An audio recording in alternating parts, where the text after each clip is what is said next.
Elmi a kő, tyúkanyó kend a szobában, lakik itt bent, lám csak jó, az Isten jótár, hogy felvitte a kend dolgot. Itt szaladgál, föl és alá, még a ládára is fölszáll.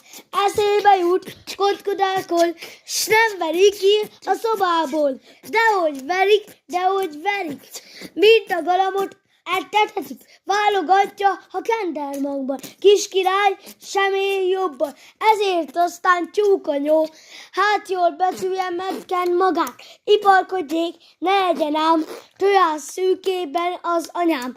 Morzsa kutyám, hegyez füled, hadd beszéljek mostan veled. Régi cselid vagy a háznál, mindig emberül szolgáltál. Ezután is jól légy morzsa, kedvet ne kap a tyúkulsa. Élj a tyúkkal barátságban, anyám egyetlen jószága.